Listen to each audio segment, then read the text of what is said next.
राज्यात पावसाचा जोर ओसरणार। पालघर, ठाणे, मुंबई, रायगड, रत्नागिरी, नाशिक, पुणे आणि साताऱ्याला आज येलो अलर्ट, तर काही ठिकाणी मुसळधार पावसाचा अंदाज।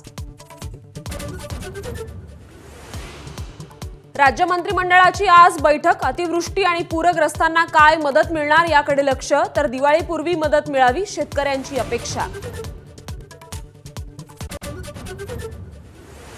निवडणुका असत्या तर पैशांचा पूर आला असता। नुकसान भरपाईवरून आदित्य ठाकरेंचा सरकारवर निशाणा, तर महाराष्ट्रावर आभाळ फाटलं, खजिन्याची खिडकी उघडा, दैनिक सामनातून मागणी।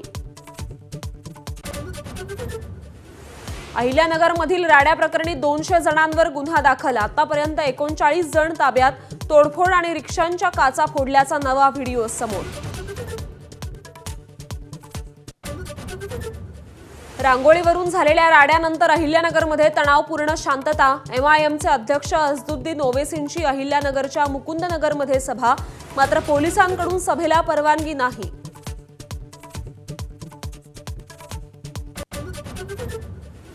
सव्वीस 11च्या हल्ल्यानंतर अमेरिकेच्या दबावामुळे पाकिस्तान विरोधात कारवाई नाही। माजी गृहमंत्री पी चिदंबरम यांचा गौप्यस्फोट, परराष्ट्र मंत्रालयावर ठपका।